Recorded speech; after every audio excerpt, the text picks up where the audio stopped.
আসসালামু আলাইকুম সবাইকে, কি অবস্থা তোমাদের, কেমন আছো? আমরা আজকে সরল লেখার লেকচার 13 শুরু করব। ওকে, তো এতদিন পর্যন্ত আমরা সরল লেখার 3.5 এর একদম লাস্ট পর্যায়ে ছিলাম। ইনশাল্লাহ আজকের লেকচারে 3.5টা শেষ হয়ে যাবে। তো বিগত বছর বা বিগত লেকচারগুলোতে আমরা গিয়ে যেটা শুরু করেছিলাম সরল লেখা। তো সাইকেল 1-এ আমরা সরল লেখা আর ম্যাট্রিক্স নির্ণায়ক ফুল পড়ায় দিচ্ছি, যেখানে ম্যাট্রিক্স নির্ণায়ক কিন্তু অলরেডি শেষ হয়ে গেছে। তো এই সপ্তাহের শেষে লাইক শুক্রবার দিন বা শনিবার দিন এরকম টাইমে ম্যাট্রিক্স নির্ণায়ক অধ্যায়ের উপরে একটা এক্সাম নেওয়া হবে। তাই তোমাদের দায়িত্ব থাকবে যে ওইটার উপরে ভালো করে পড়াশোনা করে আসা। আমরা কিন্তু প্রত্যেকটা অধ্যায়ের উপরে 6 টাইপের প্র্যাকটিস সেট দিচ্ছি, এইচএসসি রিলেটেড সিকিউ, এমসিকিউ এগুলা, তারপরে মেইন বইয়ের যেই তোমার এমসিকিউ টাইপের প্রবলেমগুলো সেগুলা, দেন ইঞ্জিনিয়ারিংয়ের রিটেনের প্র্যাকটিস শিট, ইঞ্জিনিয়ারিংয়ের এমসিকিউর প্র্যাকটিস শিট, ভার্সিটির এমসিকিউর প্র্যাকটিস শিট। তাহলে এই প্র্যাকটিস শিটগুলা সলভ করে এরপরে তুমি পরীক্ষা দিতে বসবা, বুঝছো? মেইনলি লেকচার কমপ্লিট করতে হবে, এরপরে প্র্যাকটিস শিটগুলো কমপ্লিট করতে হবে, এরপরে আমার এখানে এক্সাম দিতে আসতে হবে। জাস্ট এমনি আর পরীক্ষা নিচে চলে আসি এমনি করলে হবে না। ওকে, এখন মেইন জায়গায় আসি যে আমরা সরল লেখা শুরু করেছিলাম।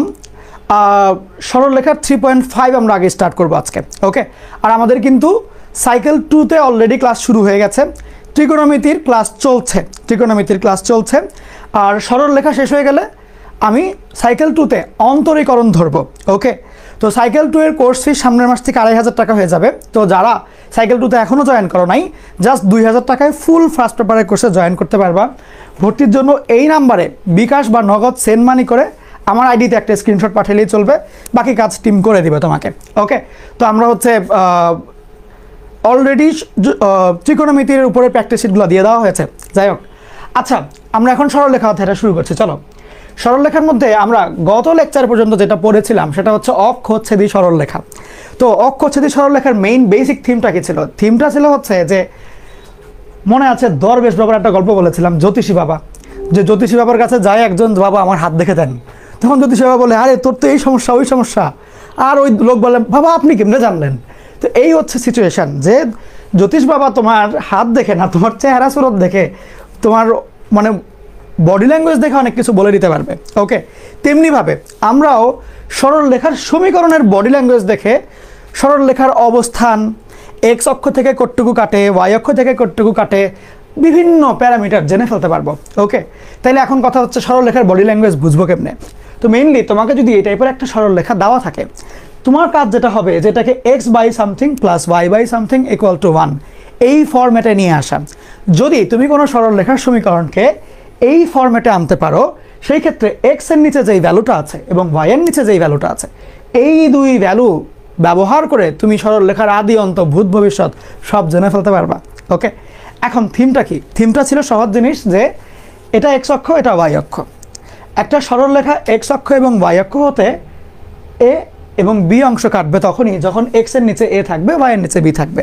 সিম্পল কথায় বলতে গেলে, তুমি কোনো সরল লেখার সমীকরণকে যদি এই ফরম্যাটে প্রকাশ করো, তখন এক্স এর নিচে যেই সংখ্যাটা বসবে সরল লেখাটা এক্স অক্ষ হতে ওটুকু অংশ কাটে, ওয়াই এর নিচে যেই সংখ্যাটা বসবে সরল লেখাটা ওয়াই অক্ষ হতে ওটুকু অংশ কাটে। এবং তুমি কেটে নেওয়া স্মল এ স্মল বি দেখে ডিরেক্টলি এক্স অক্ষের ছেদবিন্দু, ওয়াই অক্ষের ছেদবিন্দু এগুলোও বলে ফেলতে পারবা। লাইক এখানে যদি স্মল এ হয়, এই বিন্দুর স্থানাঙ্ক হবে স্মল এ কমা 0। এইখানে যদি স্মল বি হয়, এই বিন্দুর স্থানাঙ্ক হবে 0 কমা স্মল বি, ঠিক? এবং এইটা একটা বিন্দু, এইটা একটা বিন্দু, এই দুই বিন্দুর মধ্যবিন্দু কিন্তু আমরা ইজিলি বলে ফেলতে পারি a/2 b/2। মাঝে মাঝেই তোমাকে প্রশ্ন করবে যে অক্ষ দুইটা যে রেখা থেকে এ বি অংশ কাটলো, মধ্যবিন্দু কত? সিম্পল, এইখানে যেই ভ্যালু থাকবে ওদের অর্ধেক লিখে দিবা, a/2 b/2। এগুলো তো পড়াইছিলাম গত ক্লাসে, মনে আছে? জাস্ট রিভাইজ করাইলাম এর জন্য। আচ্ছা, তারপরে আমরা ওইখান থেকে দেখেছিলাম যে অক্ষদ্বয় রেখা থেকে যে বি অংশ কাটে সেই বি অংশের দৈর্ঘ্য কত, তারপরে যে ত্রিভুজটা মাঝখানে ক্রিয়েট হয় সেই ত্রিভুজের ক্ষেত্রফল কত, এভরিথিং আমরা দেখে আসছি। ঠিক, আমরা এখন সেগুলোর উপরে বেশ কিছু পড়াশোনা করব। আর আরেকটা গুরুত্বপূর্ণ কথা বলে রাখি, যে আমি কিন্তু সরল লেখা অধ্যায়ে কেতাব স্যারের বইয়ের ম্যাক্সিমাম ম্যাথই তোমাকে করাই দিচ্ছি। এছাড়াও আরেকটা আলাদা লেকচার নিব, যেখানে ইঞ্জিনিয়ারিং এবং ভার্সিটি বেসড প্রশ্নগুলো দেখানো হবে। ওকে, ইনশাল্লাহ লেকচার 14-এর মধ্যে আমরা ওইটা করবো আর কি। ওকে, ইঞ্জিনিয়ারিং স্পেশাল একটা লেকচার নিব, ভার্সিটি স্পেশাল ওইখানে থাকবে, মানে অ্যাডমিশনের জিনিসপাতিগুলো থাকবে। নর্মালি এমনি কোর্সগুলোতে তোমার প্রত্যেকটা অধ্যায়ের মধ্যে টপিকের ভিতরেই তোমার অ্যাডমিশনের ইগুলো থাকে, ম্যাথগুলো থাকে। কিন্তু কিন্তু সরলরেখা যেহেতু একদম তোমরা শুরুতে পড়ছো, মাত্র স্কুল পাস করে আসছো, এখন এই টাইমে একদম একাডেমিক অ্যাডমিশন একসাথে দিলে একটু কষ্ট হইতেও পারে। তো এই জন্য আমি হচ্ছে আলাদা একটা লেকচারই দিব, বুঝছো? বাট এমনি তো নর্মালি তুমি টপিকের ভিতরে পাবা। ঠিক আছে, চলো আমাদের প্রথম কোয়েশ্চেনটা শুরু করি। এটা বোর্ডে লাস্ট বছরই আসছে, দিনাজপুর বোর্ড 23-এ আসছে এই কোয়েশ্চেনটা। ছবিটা আঁকো এবং এই কোয়েশ্চেনটা লেখো। এই কোয়েশ্চেনটা আসছিল 4 নম্বরে সৃজনশীলের খতে। দ্রুত তোলো। আচ্ছা চলো শুরু করি। কোয়েশ্চেনে বললো কি, দৃশ্যকল্প 1-এর আলোকে এবি রেখার সমীকরণ নির্ণয় করতে হবে। দৃশ্যকল্প 1 হচ্ছে এটা। এইখানে তুমি দেখতে পাচ্ছ এটা একটা সরলরেখা দেওয়া, এটা আরেকটা সরলরেখা দেওয়া। তো এই সরলরেখাটা এক্স অক্ষকে ক্যাপিটাল এ বিন্দুতে ছেদ করে এবং এই সরলরেখাটা ওয়াই অক্ষকে ক্যাপিটাল বি বিন্দুতে ছেদ করে। And you also have the কি বলা যায় equations of this two lines, তাই তো? তাহলে এই লাইনের ইকুয়েশন হচ্ছে এটা, এই লাইনের ইকুয়েশনটা হচ্ছে এটা। এখন তোমার কাছে ওরা চাইলোটা কি? তোমার কাছে ওরা চেয়েছে এ বি রেখার সমীকরণ। দ্যাট ইজ তুমি যদি এ বিন্দু এটাকে কনসিডার করো এবং বি বিন্দু যদি এটাকে কনসিডার করো, সেই ক্ষেত্রে এই যে এ বি রেখাটা থাকবে, এই এ বি রেখাটার সমীকরণ ওরা চেয়েছে। সো তুমি যদি কোনো একটা সরলরেখার সমীকরণ পাইতে চাও, দুইটা বিন্দু দেওয়া আছে, তুমি ইজিলি বের করতে পারবে না। ইভেন মজার ব্যাপার হচ্ছে এই দুই বিন্দু কি এক্স অক্ষের ছেদ বিন্দু, ওয়াই অক্ষের ছেদ বিন্দু। So small A small B ওগুলো ইউজ করেও কিন্তু X by A plus Y by B ওইসব ফর্মেটে তুমি যেতে পারো, রাইট? তাহলে এখন তোমার কাজ কি হবে? এখন কাজ হবে হচ্ছে এই যে এ বিন্দু আর বি বিন্দু এগুলোর স্থানাঙ্ক বের করা। দেন আমরা সামনে ফার্দার জিনিসপাতি দেখবো। ওকে, তাহলে এখন এ বিন্দুর স্থানাঙ্ক বের করবো কিভাবে? খেয়াল করো, এ বিন্দুর স্থানাঙ্কের ব্যাপারে ওরা একটা হিন্ট দিয়েছে আমাকে যে এ বিন্দু দিয়ে এই রেখাটা যায়, এই বিন্দু দিয়ে এই রেখাটা যায়, এই রেখার সমীকরণ হচ্ছে 2x + by + 4 = 0। ওকে, এখন তোমার এই রেখার সমীকরণ ইউজ করে এ বিন্দুর স্থানাঙ্ক বের করতে হবে। কেমনে করবা? কাজ সহজ, কাজ একদমই সহজ। দেখো এ বিন্দু কি এক্স অক্ষের উপরকার বিন্দু, এক্স অক্ষে কোনো হাইট আছে? হাইট 0 না, ওয়াই এর মান 0 না। তাইলে তুমি যদি সিম্পলি চিন্তা করো যে আমার এ বিন্দুতে ওয়াই এর মান 0, ঠিক? যদি ওয়াই এর মান 0 হয়, সেক্ষেত্রে এই যে ওয়াই এর মান 0 আমি যদি এইখানে বসাই, তাহলে জিনিসটা কীরকম হবে? 2x + 0 + 4 = 0। দ্যাট ইজ তোমার এক্স এর মান হবে -2। তাহলে এ বিন্দুর স্থানাঙ্ক কত হবে? -2, 0 হয়ে যাবে না? বলো, দেখো ইজি না বলো? সেইমভাবে আমি যদি বলি যে আচ্ছা আমার ক্যাপিটাল বি বিন্দুটা লাগবে, ক্যাপিটাল বি বিন্দুর ক্ষেত্রে আমি কি চিন্তা করব? যেটা হচ্ছে ওয়াই অক্ষের উপরে একটা বিন্দু।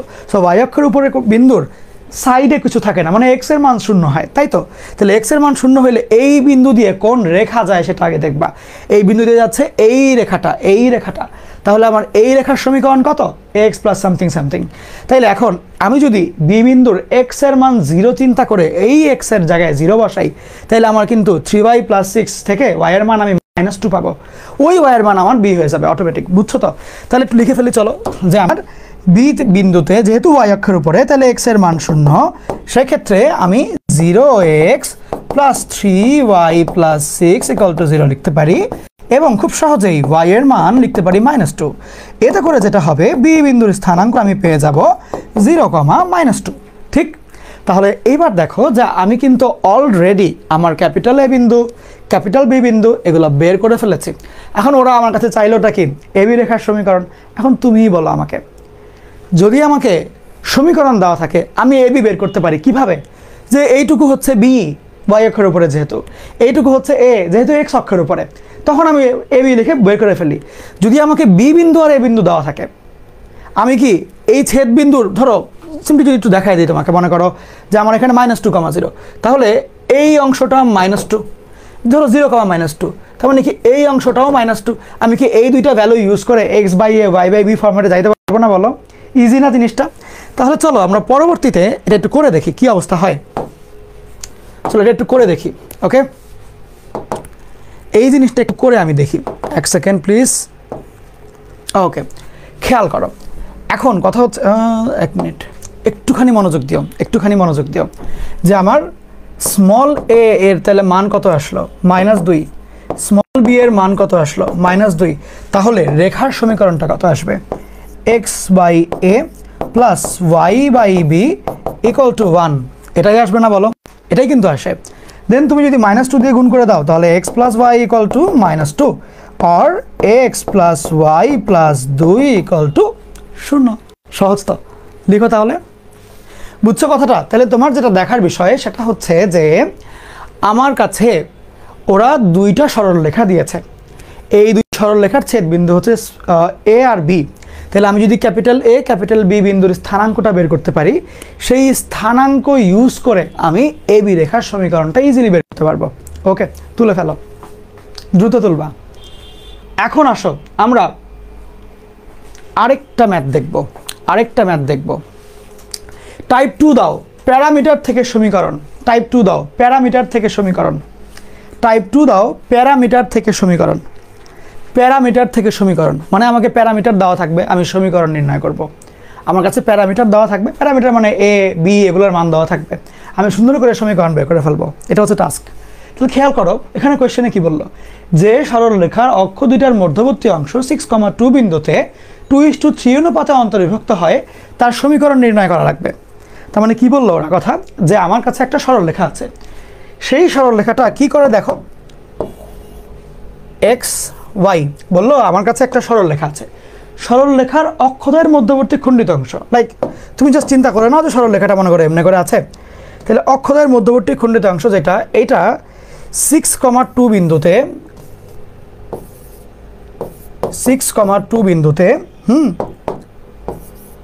2:3 অনুপাতে অন্তর্বিভক্ত হচ্ছে। এখন বলেছে এই রেখাটার সমীকরণ নির্ণয় করতে হবে, দ্যাট ইজ এ এটা বি এটা, এ বি রেখার সমীকরণ বের করতে হবে। দেখো তো কোয়েশ্চেনটা বুঝলা কিনা? ওকে, একটু পরে তুলিও, আমি শেষে টাইম দিব না, বেশি করে টাইম দিব না, সমস্যা নেই। তাহলে দেখো কোয়েশ্চেনটা কি বললো, কোয়েশ্চেনটাই বললো যে দেখো আমার যে সরল রেখাটা আছে, ওকে তো এক্স অক্ষ এখানে ছেদ করে, ওয়াই অক্ষ এখানে ছেদ করে, ছেদ করলে একটা ভিতরে জায়গা চলে আসে না, জায়গা চলে আসে। এই জায়গাটার মধ্যে একটা বিন্দু আছে 6,2 বিন্দু, এই বিন্দুটা ছেদকৃত অংশের মধ্যে 2:3 অনুপাতে অন্তর্বিভক্ত হচ্ছে, বুঝছো? এই হলো ব্যাপারটা। এখন ওরা আমার কাছে জানতে চাচ্ছে যে যদি 6,2-তে 2:3 এর মাধ্যমে, মানে 6,2 এর মাধ্যমে 2:3-তে অন্তর্বিভক্ত হয়, তাহলে এই রেখার সমীকরণ কত হবে? তোমাকে যখন অক্ষচ্ছেদি নিয়ে কথাবার্তা বলবে, রেখার সমীকরণ বের করার জন্য অবশ্যই ক্যাপিটাল এ ক্যাপিটাল বি বিন্দুর স্থানাঙ্ক তোমার জানতে হবে। তাহলে চলো আগে স্থানাঙ্কটা জানি, দেখি স্থানাঙ্কটা কি হয়, চলো জাজ করি। ওকে, লাইক এইখানে এ বিন্দু, এইখানে বি বিন্দু, খেয়াল করো এটা চলে আসবে a, 0, এটা হয়ে যাবে 0, b, এইটুকুই কাজ, আর কিচ্ছু না। এখন তুমি আমাকে বলো যে আমার যদি এ বি রেখার সমীকরণ লাগে, what do I need? I need the value of small a and small b, right? তাহলে খেয়াল করো যে আমার স্মল এ স্মল বি আমি পাবো কোথা থেকে? ওরা আমাকে ম্যাথমেটিক্যাল হিন্ট কি দিল? ওরা আমাকে বলেছে যে 6,2 বিন্দুতে খণ্ডিত অংশটা 2:3 অনুপাতে অন্তর্বিভক্ত হচ্ছে, এইটুকু হচ্ছে অনলি ম্যাথমেটিক্যাল হিন্টটা, তাই তো? তাহলে তুমি আমাকে বলো তো দেখি যে 2:3 অনুপাতে অন্তর্বিভক্ত হয়, সূত্র আছে না একটা, যে ভগ্নাংশ দিয়ে প্লাস করে, মনে আছে? এই সূত্র তুমি অ্যাপ্লাই করবা, বাট এই সূত্র অ্যাপ্লাই করার জন্য আমার কি দুইটা প্রান্তবিন্দু দরকার হয় না? এক্স্যাক্ট ভ্যালু আছে নাই, কি আছে? স্মল a, 0, স্মল b, 0, মানে আমাদের ধরে নেওয়া মান আছে, আমরা এই ধরে নেওয়া মান দিয়েই কাজ করবো আপাতত। তাহলে আমি সিম্পলি লিখবো যে সি বিন্দুটি এ বি রেখাকে তুলতে থাকো, এখন এ বি রেখাকে 2:3 অনুপাতে অন্তর্বিভক্ত করে। ওকে, এইটুকু আমি লিখলাম। নাও এখন আমার সি বিন্দুর স্থানাঙ্কটা ক্যালকুলেশন করে বের করতে হবে। 6,2 তো দেওয়া আছে, বাট আমি ওই এ বি, a, 0, 0, b এগুলো ইউজ করে বের করব, পরে হচ্ছে গিয়ে সমতা করব, বুঝছো? তাহলে সিম্পলি তুমি লিখবা যে আমার সি বিন্দুর স্থানাঙ্কটা তাহলে হবে ভগ্নাংশ, লাইক এরকম ভগ্নাংশ। এন্ড খেয়াল করো আমার কাছে সিস্টেমটা কি ছিল মনে আছে, যে অনুপাতগুলো আমি উপরে নিচে লিখবো। অনুপাত কত? 2:3 না? তাহলে এইভাবে লিখবো যে 2, 3, 2, 3, 2, 3, 2, 3। দেন যদি অন্তর্বিভক্ত বলে তাহলে কি করতে হবে? কোন চিহ্ন বলো? অন্তর্বিভক্ত বললে কোন চিহ্ন? যোগ চিহ্ন। দেন আগের বিন্দু পরের অনুপাত, পরের বিন্দু আগের অনুপাত, অর্থাৎ এই বিন্দুর সাথে এই অনুপাত গুণ হবে, আর এই বিন্দুর সাথে এই অনুপাত গুণ হবে, মানে ক্রস টাইপের আর কি, উল্টা সাইডে গুণ হয়। তাহলে এই বিন্দুর সাথে এটা না, 2 গুণ হবে, দ্যাট ইজ 2 এর সাথে আমি 0b গুণ দেব, 2 এর সাথে আমি 0, b গুণ দেব, 2 এর সাথে আমি 0b গুণ দিব, আর 3 এর সাথে আমি a0 গুণ দিব, 3 এর সাথে আমি a0 গুণ দিয়ে ফেলবো। এতে করে যেটা হবে যে আমার কাছে তো অলরেডি সি বিন্দুর স্থানাঙ্ক গিভেনই আছে 6,2, আমি এদেরকে ক্যালকুলেট করে এখানে তুলনা করতে পারবো। লাইক এখানে মনে করো 3a/5 এটা আসে, এখানে দেখো তো কত 2b/5, এটা আসে। তুমি যদি এই দুইটাকে কম্পেয়ার করো তখন দেখো কি আসবে। তখন যেটা হবে যে দেখো আমার 3a/5 এই মানটা তো 6 আসে, তাই না? কাটাকাটি করলে এখানে 2 আসবে, দ্যাট ইজ এর ভ্যালু কত হবে 10, রাইট?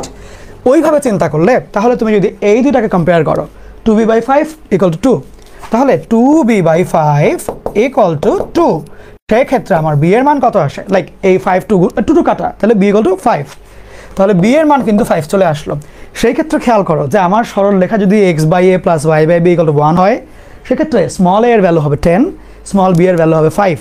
তাহলে ইকুয়েশন কি আমি ইজিলি বের করে ফেলতে পারবো না? চলো একটু ইকুয়েশনটা দেখি তাহলে কত আসে। লাইক এইখানে লিখি x/a 10, y/b 5 = 1, so this is the answer. এটাই হচ্ছে আমাদের অ্যান্সারটা। বুঝছো? সহজ না অঙ্কগুলো? বলো। তোমরা আনমিউট করো না কেন, কথাবার্তা বলো না কেন? কোনো কি প্রবলেম হচ্ছে? বলো তো দেখি। নো নো, তোমাকে যখনই বলবে 2:3 অবশ্যই প্রথমটা x অক্ষ চিন্তা করতে হবে। বুঝছো? এইটা খুব ইম্পর্টেন্ট একটা কোয়েশ্চেন করেছো। কখনো তোমাকে যদি 2:3 বলে, তোমার বুঝতে হবে যে x ভার্সেস y, মানে x এর সাথে 2, y এর সাথে 3। তুমি যদি এইখানে 2 দাও, এইখানে 3 দাও, নাম্বার 0 দিবে। ওকে? ট্র্যাডিশনালি তুমি যখন কাজ করবা তখন ট্র্যাডিশনালি যেটা আগে আসে সেটা ইউজ করতে হয়। লাইক এক্স ওয়াই এর মধ্যে তুমি কখনো কিন্তু y অক্ষ আগে x অক্ষ পরে বলো না, x আগে, সেই ক্ষেত্রে অমনে করে যাবে আর কি। বুঝছো? আমরা কিন্তু নেক্সট ক্লাসে অ্যাডমিশনের পড়াগুলো পড়াই দিব, এই 3.1 থেকে 3.5 যা কিছু লাগে আর কি। তো এই জিনিসগুলো একটু ভালো করে শিখে আসিও, ভালো করে শিখে আসিও। দরকার পড়লে তোমরা আমার কাছ থেকে আরেকদিন টাইম নাও, বাট জিনিসগুলো শেষ করে আসো। বুঝছো? জিনিসগুলো শেষ করে আসো। কমপ্লিট। আমাদের এদিকে কারেন্ট চলে গেছে ভাই, গরম অবস্থা খারাপ হয়ে গেছে। আরে আসো, এরপরের ম্যাথ, এটা দামি ম্যাথ, এইটা তুলো, এই অঙ্কটা দামি, এটা তুলো, দ্রুত তুলবা। বললো এমন একটা সরল রেখার সমীকরণ নির্ণয় করো, দ্যাট ইজ ওরা সরল রেখার সমীকরণ জানতে যাচ্ছে। মাথায় রাখি, যেই সরল রেখাটা 3,2 বিন্দু দিয়ে যায়, 3,2 বিন্দুগামী, এবং এক্স ও ওয়াই অক্ষকে যথাক্রমে এ ও বি বিন্দুতে ছেদ করে, অ্যাজ ইউজুয়াল। বললো এই যে এ আর বি বিন্দুতে ছেদ করে, সেই এ আর বি এর অবস্থাটা হচ্ছে এরকম যে ও মূল বিন্দু হইলে ও এ প্লাস 2ob = 0। ভাই এটা কি জিনিস বুঝলাম না, ক্লিয়ার হই নেই ভাই। মানে নর্মালি চিন্তা করো যে একটা সরল রেখা, ধরো এক্স অক্ষ ওয়াই অক্ষ এমনি আছে, জাস্ট চিন্তা করো, জিনিসটা ভিজুয়ালাইজ করো আর কি। সরল রেখা এভাবে আছে, তো স্বাভাবিকভাবেই দাঁড়াও, সরল রেখাটা এখানে এ বিন্দুতে ছেদ করবে, এখানে বি বিন্দুতে ছেদ করবে, তাই তো? এটাই তো হওয়া উচিত, এটা তো হয় নর্মালি, রাইট? এখন ব্যাপার হচ্ছে ওরা বললো যে যদি মূল বিন্দু ও হয়, তাহলে ও এ একটা রেখা, ও বি একটা রেখা আসবে না? আসবে তো। এখন বললো ও এ আর ও বি নর্মাল ফর্মে নাই, ও a plus 2 × OB = 0, that means ও এ হচ্ছে -2ob। তার মানে ও এ যেই দিকে, ও বি তার উল্টা দিকে। লাইক ও এ যদি পজিটিভ সাইডে হয়, তাইলে ও বি হবে নিচের দিকে, মানে রেখাটা হবে এরকম। অথবা ও এ যদি নেগেটিভ সাইডে হয়, ও বি হবে পজিটিভ দিকে, মানে রেখাটা হবে এরকম। দ্যাট মিনস খেয়াল করো, আমার যদি ও এ আর ও বি ভিন্ন চিহ্নের হয়, তাহলে হয় x + y-, অথবা x- কিন্তু y+, ঠিক? তাইলে কি আমার এরকম এইটা দুইটাই প্লাসে হবে? হবে না। তাইলে আমার এই পজিশনিংটা ঠিক হয় নাই, ঠিক তো? জিনিসটা বুঝতে পারছো তো কেন এটা আমি সরাইলাম? এটা ঠিক হয় নাই বিকজ এইখানে যদি আমি রাখি আমার ও এও পজিটিভ, ও বিও পজিটিভ, কিন্তু ওরা কি বলছে যে এই দুজন সমান হইতে গেলে একটা মাইনাস দিয়ে গুণ করা লাগে। একটা সংখ্যা আছে 5, আরেকটা সংখ্যা আছে -5, এই দুজনকে যদি আমার সমান বানাইতে হয়, মাইনাসটাকে আরেক মাইনাস দিয়ে গুণ করে পজিটিভ বানাইতে হবে। জিনিসটা বুঝতে পারছো তো? তার মানে এই দুটোর চিহ্ন ডিফারেন্ট হলে একই দিকে রাখলে তো হবে না। এখন সরাবা কেমনে? আসো, সরানোর সিস্টেমটা শিখিয়ে দিই। দ্রুত আসো, সরানোর সিস্টেমটা শিখিয়ে দিই। আমরা যেটা এখন তাহলে করতে পারি যে, মনোযোগ দিও, রেখাটা হয় এই সাইডে টানতে পারি অথবা এই সাইডে টানতে পারি না। বলো তো দেখি কেন? কেন টানতে পারি এমনি করে? কারণ হচ্ছে যে একটা মাইনাস একটা প্লাস, একটা প্লাস একটা মাইনাস, উল্টা সাইড হইল, ঠিক? এখন কোনটা আমি নিব এটাও কিন্তু দেখার বিষয়, যে কোনটা নিব, এদের মধ্যে কোনটা নিব। এইখানে ওরা আমাকে বলল যে এটা 3,2 বিন্দু দিয়ে যায়, 3,2 বিন্দু বলে দিয়েছে, অর্থাৎ এইটা হবে নাকি এটা ফিক্স করার জন্য 3,2 বিন্দু ওরা বলে দিয়েছে। এখন তাহলে আসো ম্যাথটা শুরু করি। মেনলি তুমি মনে করো যে কোনো একটা ধরে ম্যাথটাকে আগাও, যে কোনোটা ধরে তুমি ম্যাথটাকে আগাও। লাইক তুমি মনে করো ধরলো যে নিচেরটাই হচ্ছে আমাদের সরল রেখা। এটা ধরে যদি আমি বলি যে আচ্ছা এটা হচ্ছে আমার স্মল এ, এটা হচ্ছে আমার লাইক মাইনাস বি বা বি হোয়াট এভার, এখন বা বি ধরো, ওকে, এটা ও, এটা এ বিন্দু, এটা বি বিন্দু। এখন তুমি নিজেই চিন্তা করো যে ওরা আমাকে প্রশ্নে কি বলেছে। প্রশ্নে বলেছে যে ও a plus 2ab equal to 0, that is ও এ। আচ্ছা একটু কি স্লাইড নোট আছে নাকি?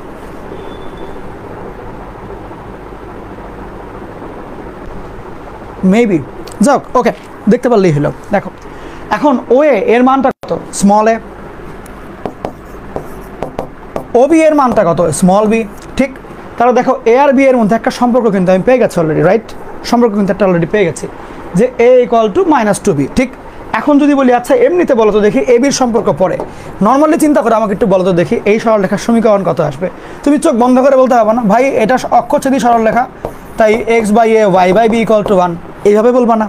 এখন ওরা দেখো এ আর বি এর মধ্যে একটা সম্পর্ক কিন্তু বলে দিল যে এ আর বি হচ্ছে a = -2b, তাহলে কিন্তু এইখানে তুমি -2b বসাইতে পারবা। ঠিক তো? তাহলে বসাইলে জিনিসটা কীরকম হবে খেয়াল করো তো দেখি, বসাইলে জিনিসটা কীরকম হবে।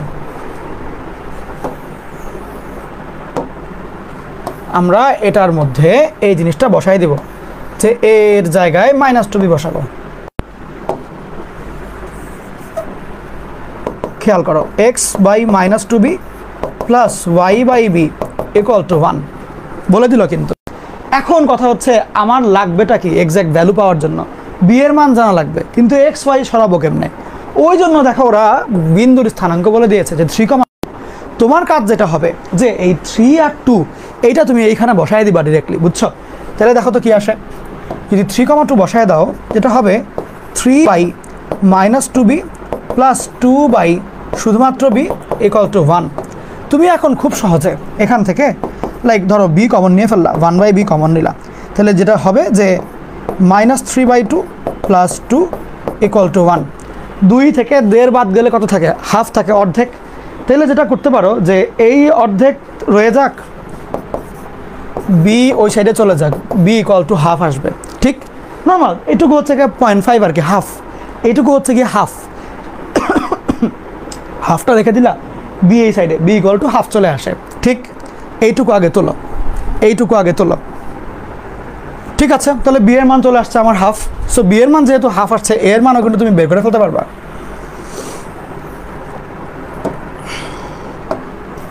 যে বি এর মান হাফ আসাতে এ এর মান হচ্ছে -2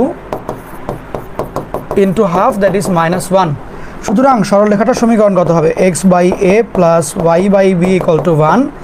এ এর মান হচ্ছে -1, বি এর মান হচ্ছে হাফ = 1, দ্যাটস ইট। তুমি এখন এটাকে ধরো 2 দিয়ে গুণ করতে পারো বা 4 দিয়ে গুণ করতে পারো, গুণ টুন করে এক লাইনে নিয়ে আসবা, দ্যাটস ইট। এটাই হচ্ছে মেইন কাজটা আর কি। ওকে, বেটা কিছু গুণ করার আসলে নাই, কারণ এই 2 তো এমনিও উপরে উঠবে, তাহলে 2y - x + 1 = 1 আসবে, এমনি করে হবে আর কি। ওকে, কমপ্লিট। ঠিক আছে,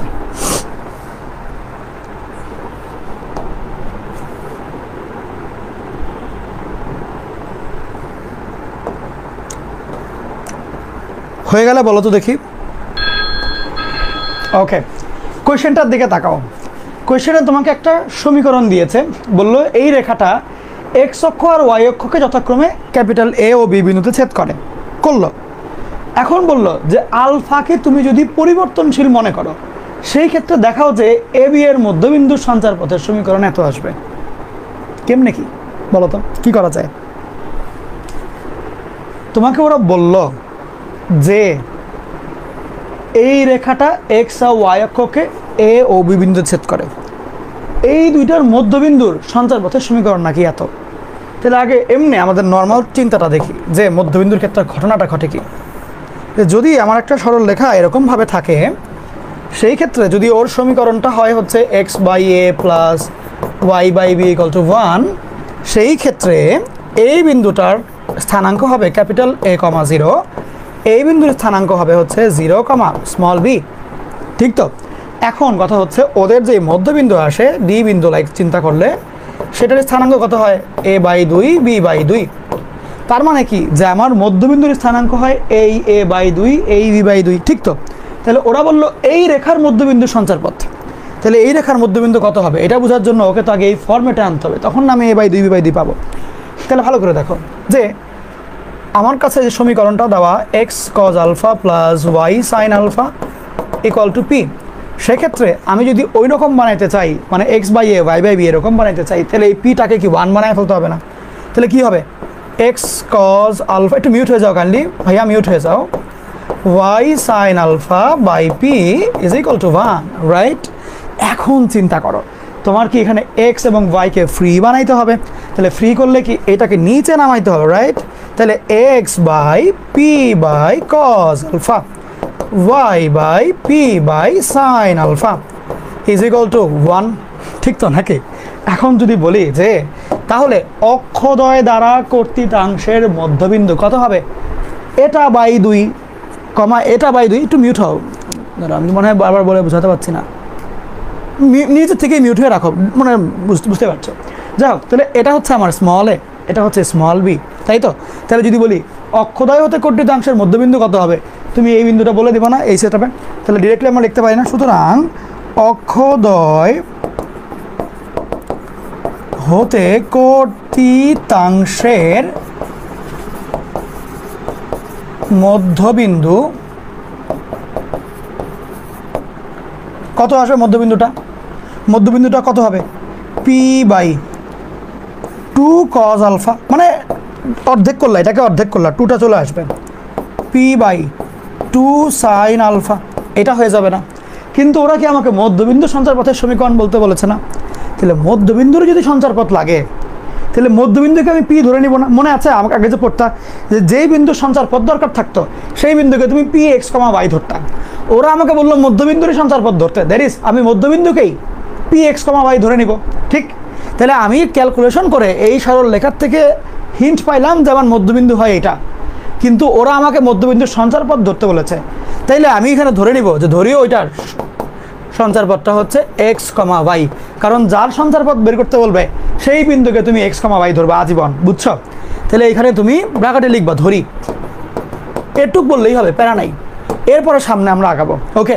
এর আগে এটুকু তুলে নাও, তোমাকে টাইম দেওয়া হচ্ছে 40 সেকেন্ড, যার যা বাকি তুলে ফেলো, কিছু বললে বলো। ওই যে ডট ডট যে দেওয়া ওই ভাইয়াটা বারবার ইচ্ছা করে কেন জানি আনমিউট করছো আমি জানি না, তুলে ফেলো, দ্রুত তুলো।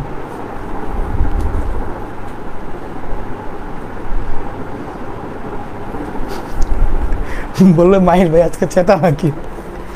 না রে ভাই, চেতা না, ঘুম হচ্ছে না, খেতে পারছি না, জীবনে শান্তি নাই, এই অ্যাডমিশনের ক্লাস শুরু হয়েছে ভাই, আমি জানি না কখন দিন হয় কখন রাত হয়, কখন খাবারের টাইম চলে যায়, কখন কি হইতে থাকে আমার সাথে আমি কিচ্ছু জানি না।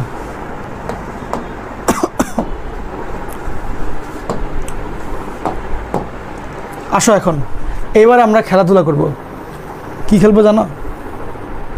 অঙ্ক খেলবো, বুঝছো? কি খেলবো? অঙ্ক খেলবো। এখন আসো,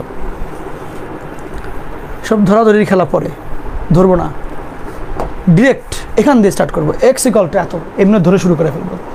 তাইলে সুতরাং X equal to p/2 cos alpha, এখান থেকে কি আমরা লিখতে পারি না যে আমার cos আলফার মানে হলো p/2x?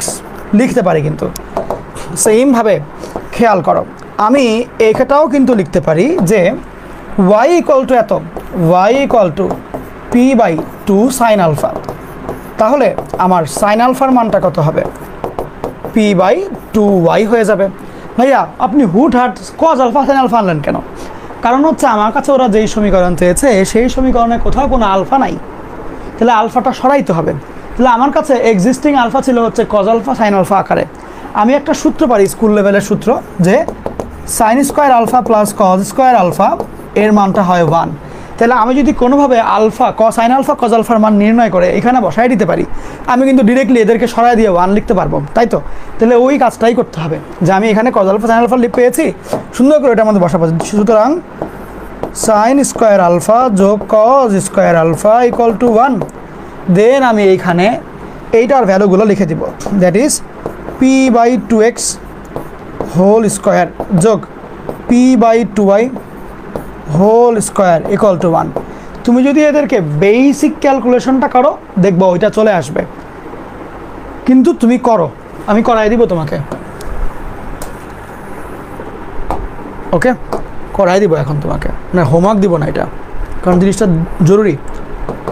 তাহলে p²/4x² plus p²/4y² is equal to 1। তুমি যদি লসাগু করো অল্প করে, তাহলে যেটা হবে যে 4x² y² equal to px² plus py² is equal to 1। পিটা কমন নিয়ে ফেললে x² plus y² is equal two 4x² and y²। এই তো সহজ না? তুলো তাহলে, जल्दी जल्दी लिख दीजिए, जल्दी लिखिए।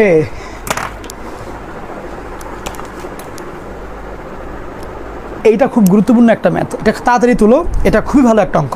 ওকে, সিরিয়াসলি এটা খুব ভালো একটা অঙ্ক, তাড়াতাড়ি তুলো, এটা প্রচণ্ড ইম্পর্টেন্ট ম্যাথ, এটা ইঞ্জিনিয়ারিংয়ের জন্য ইম্পর্টেন্ট।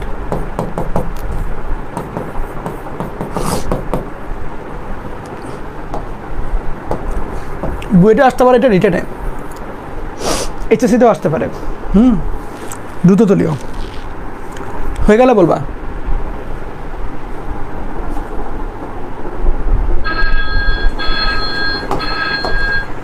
খেয়াল করো কোয়েশ্চেনটা কি, কোয়েশ্চেনে বললো যে একটা সরল লেখা আছে, এই সরল লেখা দ্বারা অক্ষদ্বয়ের খণ্ডিত অংশের সমষ্টি এবং অন্তর্ফল যথাক্রমে 9 এবং 5।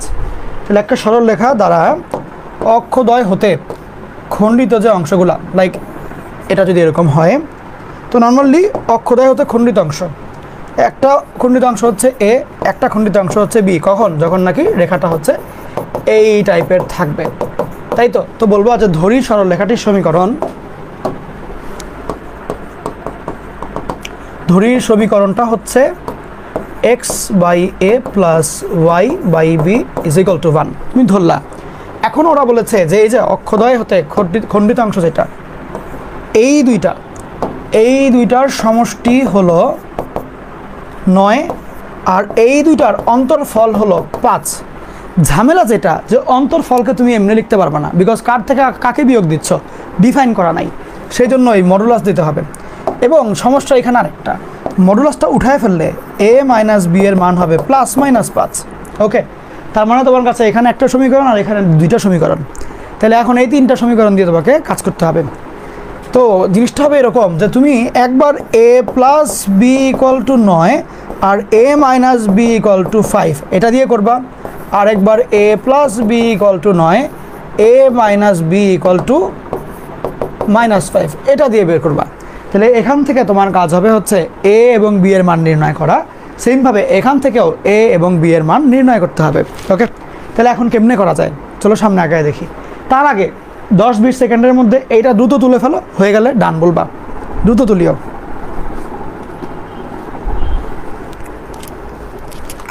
হয়ে গেলে ডান বলবা। দেখি তো ফেসবুক লাইভে কারা কারা বসে আছে। টিং টিং টিং টিং টিং টিং।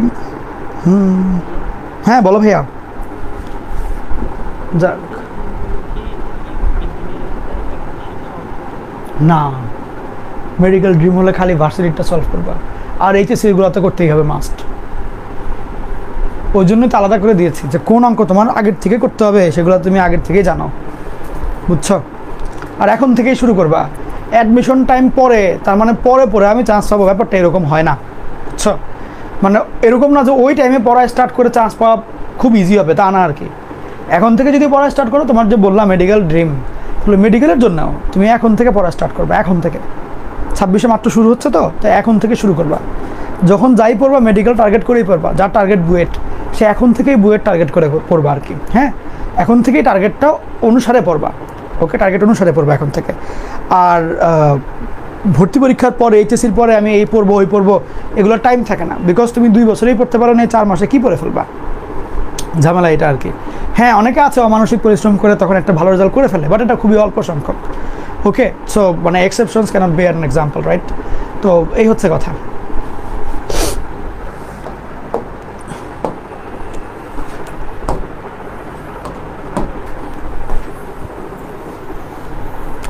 এখন সময় আছে, সবাই খুব যত্নের সাথে পড়া স্টার্ট করো। তাহলে এই দুইটাকে সমাধান করলে, ধরো আমি যদি যোগ করি, তাহলে 2a ইকুয়াল টু 14 বা a ইকুয়াল টু 7। যদি আমি এই দুইটাকে বিয়োগ করি, তাহলে 2b equal to 4, that is b equal to 2 গেল। যদি যোগ করি 2a, এই দুটোকে যোগ করলে তোমার ভ্যালু হবে হচ্ছে 4, a ইকুয়াল টু 2, এই দুটাকে বিয়োগ করলে ভ্যালু হবে এখানে 2b, আর এই জায়গাটা বিয়োগ করলে কত হয় 14 আর 14, তাহলে b এর মান হবে 7। তার মানে দেখো যে একবার a7b2, একবার a2b7, বুঝছো? তো এখন স্বাভাবিকভাবেই দুইটার থেকে দুই টাইপের তুমি ইকুয়েশন পাচ্ছ।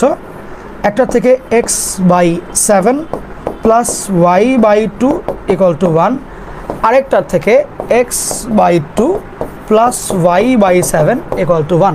এই দুইটা ইকুয়েশন এরকম আছে, বুঝছো? এই দুই ইকুয়েশনের ক্ষেত্রেই তুমি যদি এই দুটাকে যোগ করো দেখবা 9 আসে, যোগ করলে দেখবা 9 আসে, বিয়োগ করলে দেখবা 5 আসে, বিয়োগ করলে দেখবা 5 আসে। এই হচ্ছে কথা। সহজ না অঙ্কটা? লিখো। আমরা এই কোশ্চেনটার দিকে তাকাই, বললো একটা সরলরেখার সমীকরণ বের করতে হবে। তো এই সরলরেখাটার বৈশিষ্ট্যটা কি? বৈশিষ্ট্য হচ্ছে এই সরলরেখাটা অক্ষ দুইটার সাথে যে ত্রিভুজ তৈরি করে তার ক্ষেত্রফল হচ্ছে 16। এখন বললো মূল বিন্দু থেকে এই যে আমার রেখাটা আছে এটার উপর অঙ্কিত লম্ব এক্স অক্ষের ধনাত্মক দিকের সাথে 45 ডিগ্রি কোণ তৈরি করে। জিনিসটা খেয়াল করো, বোঝাচ্ছে যে ফার্স্ট অফ অল ওরা আমাকে বললো যে দেখো এক্স অক্ষ বা অক্ষ তো আসে যায় রেগুলার থাকেই, সমস্যা ওইটা না, সমস্যা হচ্ছে আমার রেখাটা নিয়ে।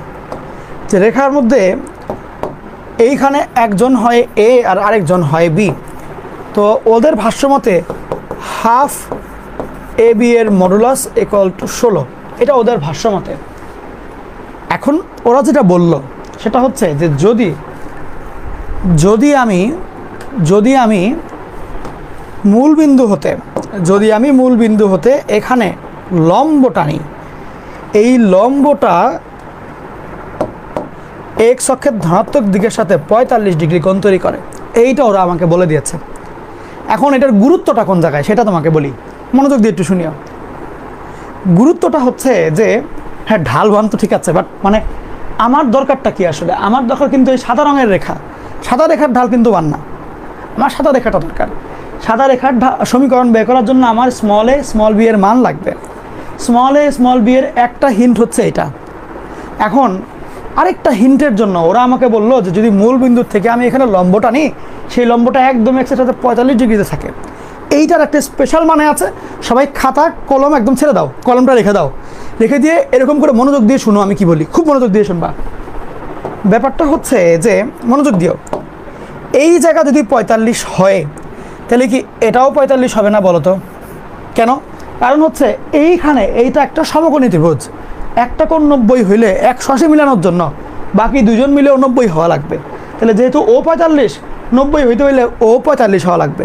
সবাইকে একমত কিনা? ইয়েস অর নো বলবা, আনমিউট করো করে ইয়েস অর নো বলো যে এইটা 45 এটা 90, সেই কারণে এটা 45 হতেই হবে, আর কোনো উপায় নেই।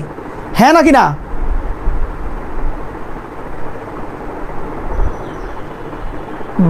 বাকিদের গলা কোথায়? আমি তো শুনতে পাচ্ছি না। বাকি মুরব্বীরা কই? এখন শোনো, মনোযোগ দিয়ে শোনো। এটাও তো সমকোণ, এটাও তো কি নাম 90 ডিগ্রি। তাহলে এটা 45 হলে কি এটাও আমার 45 আসে না? আসো তো 45 আসে। যেহেতু এটা সমকোণ এটাও সমকোণ, তাহলে এটাও কি এক অর্থে 45 হবে না? বিকজ হচ্ছে সমকোণী ত্রিভুজের একটা 90 একটা 45 আরেকটাও 45। তাহলে তুমি আমাকে বলো এই কোনো 45 এই কোনো 45 একই ত্রিভুজের, তাহলে বিপরীত কোণগুলা যেহেতু সমান, তাহলে এই বাহু দুটাও কি সমান সমান হবে না? কি মনে হয়? হ্যাঁ নাকি না?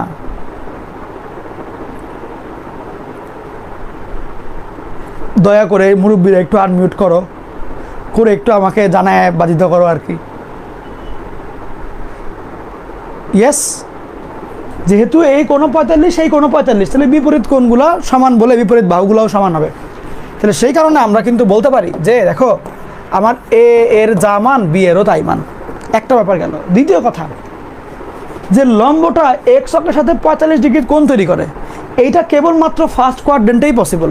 যদি 45-এর চাইতে বেশি কোণ তৈরি করবে তাহলে না সেকেন্ড কোয়াড্রেন্টে আসবে, আরও বেশি করলে না থার্ড কোয়াড্রেন্টে আসবে, ঠিক? তাহলে যেহেতু শুধুমাত্র 45 ডিগ্রি কোণ তৈরি করে, তাহলে এটা ফার্স্ট কোয়াড্রেন্টেই আছে, আমি শিওর। যেহেতু ফার্স্ট কোয়াড্রেন্টে আছে, আমার এ বি এর মান কি ফিক্সড হবে নাকি বারবার চেঞ্জ হবে? পজিটিভই হবে না, বিকজ যেহেতু ফার্স্ট কোয়াড্রেন্টে। তাহলে আমার না কষ্ট করে এগুলো খুব বেশি কিছু করতে হবে না। লাইক এ বি এর মডুলাস ইকুয়াল টু 16 দুগুণা 32, এটা তো বুঝছি। এ আর বি এর মানও সমান, তাহলে এ স্কোয়ারের মডুলাস ইকুয়াল টু 32, এটাও বুঝছি। ঝামেলা হচ্ছে তোমার এ এর মান আজীবন পজিটিভই, তাই এখানে কোনো প্যারা নাই। তাহলে এ স্কোয়ার ইকুয়াল টু 32, এ এর মান রুট করে ফেললে 16 দুগুণা যেহেতু 4√2 আসবে, এবং তুমি কোনো নেগেটিভ ভ্যালু নিবা না, বিকজ এই অ্যাঙ্গেলটা 45 ডিগ্রি, তাই এখানে ফার্স্ট কোয়াড্রেন্টেই বসবে। ফার্স্ট কোয়াড্রেন্টে এ আর বি দুইটাই পজিটিভ, তাহলে আমার বি এর মানটাও পজিটিভ 4√2। এই দুইটার থেকে তুমি ডিরেক্টলি লিখে ফেলতে পারবা x/4√2 plus y/4√2 equal to 1। এটাই হচ্ছে আমার সরলরেখার সমীকরণ। দেখো তো বুঝলা কিনা? ঠিক। এখন আমরা মূলবিন্দু থেকে অঙ্কিত লম্বের উপরে একটা স্পেশাল পড়াশোনা করব। একটু বুঝছো তো আগে? ঠিক আছে। এখন আসো, আমরা নতুন হেডলাইন দাও। মূলবিন্দু হতে সরলরেখার উপর অঙ্কিত লম্ব। মূলবিন্দু হতে সরলরেখার উপর অঙ্কিত লম্ব। মূলবিন্দু হতে সরলরেখার উপর অঙ্কিত লম্ব। মূলবিন্দু হতে সরলরেখার উপর অঙ্কিত লম্ব। ওকে, এখন খেয়াল করো, মনে করো এটা এক্স অক্ষ, এটা ওয়াই অক্ষ। তোমার একটা সরলরেখা আছে। এখন মনে করো তোমার কাছে একটা সরলরেখা আছে, তুমি সরলরেখাটার সমীকরণ বের করতে চাও। কে একজন বুদ্ধি করে বলো তো দেখি, কোনো একটা সরলরেখার সমীকরণ বের করতে হইলে কয়টা উপাত্ত জানা লাগে? বলো তো, বুদ্ধি করে বলো। যে কোনো সরলরেখা, যে কোনো টাইপের সরলরেখা আমি সমীকরণ বের করতে চাই, উপাত্ত কয়টা লাগবে? উপাত্ত মানে ডেটা আর কি, কয়টা ইনফরমেশন লাগবে বলো তো, বুদ্ধি করে বলো। 2টা লাগে। কোন কোন 2টা বলো তো? এটা এক এক টাইমে এক এক রকম। যেমন অক্ষচ্ছেদের ক্ষেত্রে স্মল এ স্মল বি, তারপরে হচ্ছে কি ঢাল আর ওয়াই ছেদকের ক্ষেত্রে Y equal to mx + c এর ক্ষেত্রে এম এবং সি, তারপর 2 বিন্দুগামীর ক্ষেত্রে 2টা বিন্দু, মানে এরকম। তাহলে যে কোনো সরলরেখার সমীকরণ নির্ণয় করার জন্য মিনিমাম 2টা উপাত্ত তোমার জানাই লাগবে, 2টা ডেটা তোমার লাগবে, 2টা ইনফরমেশন তোমার লাগবে। তাহলে এখন মনে করো এই সরলরেখা অনেক ভাবে থাকে, আলগা ভাবে থাকে। ও ভাবের মুডের ঠেলায় কথা বলে না। তুমি ওর কাছ থেকে জানতে চাও, ভাই ভাই আপনার সমীকরণ আমার লাগবে, একটু প্লিজ বলেন, আপনি এক্স অক্ষ থেকে কতটুকু কাটেন? ও বলে আমি বলবো না। বলে প্লিজ একটু বলেন ওয়াই অক্ষ থেকে কতটুকু কাটেন? ও বলে আমি ন বলি। বলে যে ভাই আপনি, আচ্ছা আপনার ঢাল কত? এটাও বলে না, কিচ্ছু বলে না। তুমি অনেক গুতায় গাতায় ওর কাছ থেকে 2টা তথ্য বের করেছো, আনকমন তথ্য, মানে এমন তথ্য যেটা দিয়ে কিছু জানো না তুমি, এরকম একটা অবস্থা। কি তথ্য? ও বললো ভাই শুনেন, আমি তো সরলরেখা। তুমি বললা জি, আপনি যদি কোনো কথা নাই বার্তা নাই মূল বিন্দুর থেকে আমার উপরে একটা লম্ব টানেন, লম্বটা টানার পরে ধরেন একটা লম্ব আপনি টানলেন, হ্যাঁ, কোনো পারমিশন ছাড়াই লম্ব টানলেন। লম্বটা টানলে ভাই আজীবন লম্বের দৈর্ঘ্য ভাই পি হয়, এটা হচ্ছে আমার একটা বৈশিষ্ট্য। তুমি বলবো ও আচ্ছা, লম্ব টানলে পি হয় দৈর্ঘ্য? সে বলবে ইয়েস। বললো যে ভাই যে কোনো সমীকরণ বাই করতে হলে আমার তো 2টা লাগবে, আপনি একটা ইনফরমেশন দিচ্ছেন, আরেকটা দেন প্লিজ, আরেকটা। সে এখন খুঁজছে যে কী বলবে, মানে একদম আনকমন ইনফরমেশন। সে বললো আচ্ছা লেখেন, আরেকটা ইনফরমেশন লেখে নেন আমার নামে, তারপর আমার যেতে দেন।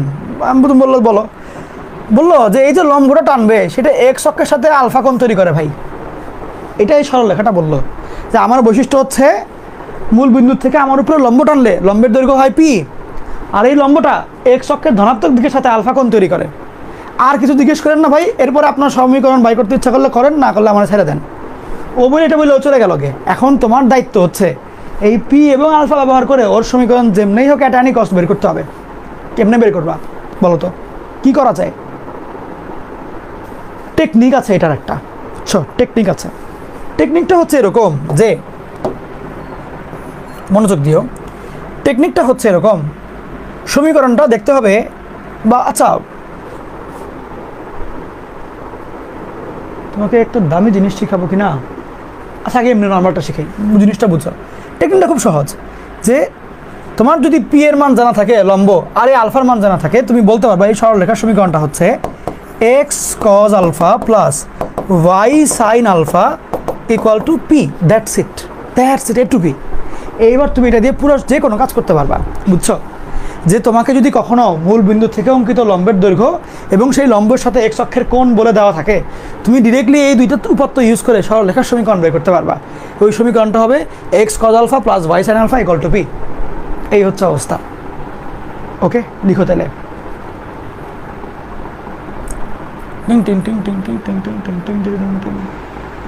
এখন কেউ একজন জিজ্ঞেস করো যে ভাই এটা কেমনে আসলো, মনের মধ্যে ইচ্ছা আকাঙ্ক্ষা এগুলো থাকা লাগবে, বুঝছো? মায়ের ভাইকে বলবা, লজ্জা পাইলে হবে?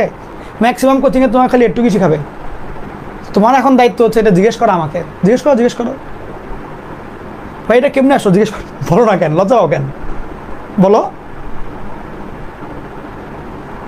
এই ছেলেগুলা কি আর বলবো আমি, জীবন রাত গভীরে বসে আছে, এই যে বলেছে আবার কেমনে। ওকে, এখন আমি কাহিনী বলি। দেখো, মনে করো তুমি এটা জানো না,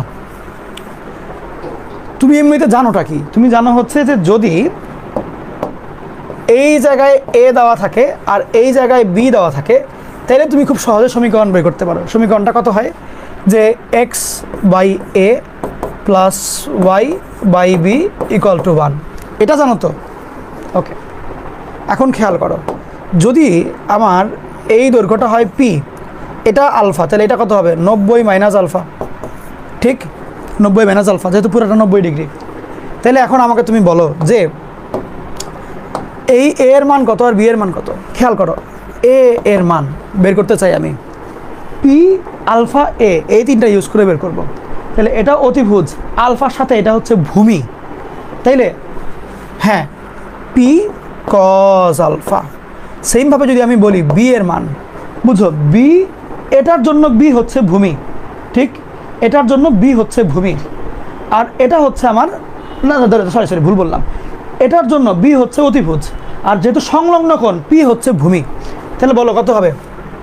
পি কস 90 মাইনাস আলফা। ঠিক কিনা? এমন কেউ আছে যে দ্বিমত পোষণ করছো? নাই তো। তাইলে আমরা যদি বলি তাহলে বি এর মানটা কত হলো? পি সাইন আলফা হলো না, যেহেতু 90 মাইনাস আলফা। ত্রিকোণমিতির ক্লাসে তোমাকে দেখে করাইছে এটা। সেই ক্ষেত্রে তুমি যদি এখন এই প্রথম জনের থেকে টান দাও, এ আর বি এর মান যদি বসায় দাও, তাহলে কত হবে? এক্স বাই, ও ইয়েস, ভুল তো হয়েছে একটা, আমি ওই ভাইয়াটার কথা শুনে লিখে ফেলেছিলাম। আচ্ছা, আমি আমার মতন করে করি। আমার এখানে এই কোণটা আছে, এটা ভূমি, এটা অতিভুজ, ভূমি অতিভুজ। ওকে, তার মানে কজের সূত্র হবে। তাহলে যদি আমি কসের সূত্রটা দেই, কজ আলফা ইকুয়াল টু কী হবে? ভূমি বাই অতিভুজ, তাহলে পি বাই এ। ওকে, তাহলে আমার এখান থেকে এ এর মান আসে হচ্ছে পি বাই কজ আলফা। ওকে, দ্বিতীয়ত আমি যদি এখন বলি যে আমার এই অ্যাঙ্গেলটা লাগবে, আমার কাছে অতিভুজ আছে, ভূমি আছে, তাহলে cos 90 minus alpha equal to P by অতিভুজ। তাহলে এই বি এর মান কত হবে? এই বি এখানে, এই কস 90 মাইনাসটা নিচে, তার মানে কি পি বাই সাইন আলফা। ওকে, এখন এই যে এ এর মান বি এর মান এখানে বসাও, X by P by cos alpha plus Y by P by sine alpha equal to 1। এখন তুমি যদি উভয় পক্ষকে পি দিয়ে গুণ করো, তাহলে এই পিটা ভ্যানিশ হয়ে এখানে চলে আসবে, এবং নর্মাল নিয়মে এই কসটা এখানে চলে আসে, X cos alpha Y sine alpha equal to P. এইটুকুই অঙ্ক, বুঝছো? এটা হচ্ছে প্রমাণটা। এই প্রমাণটা পরীক্ষায় কোনোদিনও আসবে না, কিন্তু এই প্রমাণ থেকে তুমি যা শিখলা এগুলা নেক্সট পরবর্তী অনেক টাইপের ম্যাথ করতে অনেক বেশি হেল্প করবে। এই কারণে প্রমাণটা আমি শিখিয়ে রাখলাম। নর্মালি বইগুলোতে এটা নিয়ে এত ফোকাস করে না, বাট এটা শেখা উচিত তোমার। সামনে ইঞ্জিনিয়ার হতে চাও তুমি, বেসিক যেই ম্যাথমেটিক্যাল ক্যালকুলেশনগুলো যদি এগুলো না শেখো, এটা কিন্তু উচিত না। ওকে, তুলো, শেষ। চলো, এখন এই জিনিসটাই টাইপ করা হয়েছে যে মূলবিন্দু হতে কোনো সরল রেখার উপর অঙ্কিত লম্বের দৈর্ঘ্য, মূলবিন্দু হতে রেখার উপর অঙ্কিত লম্বের দৈর্ঘ্য যদি পি হয়, এবং এই দৈর্ঘ্যটা, এই যে লম্বটা, ও যদি এক্স অক্ষের ধনাত্মক দিকের সাথে আলফা কোণ তৈরি করে, সেই ক্ষেত্রে এই সরল রেখার সমীকরণ হবে হচ্ছে X cos alpha plus Y sine alpha equal to P. আচ্ছা, থিটা দিয়েছে, তুমি থিটা দাও এখানে। তো সূত্রটা মিলে আর কি একই, যে X cos theta Y sine theta equal to P, একই জিনিস। ওকে, এটা আর নতুন করে লিখতে হবে না, বিকজ তুমি যেটা করেছো একটু আগে। এখন এই রিলেটেড এই কোয়েশ্চেনটা সলভ করো। সিলেট বোর্ডে কত বছর আসছে, সিলেট বোর্ডে কত বছর আসছে এমসিকিউতে?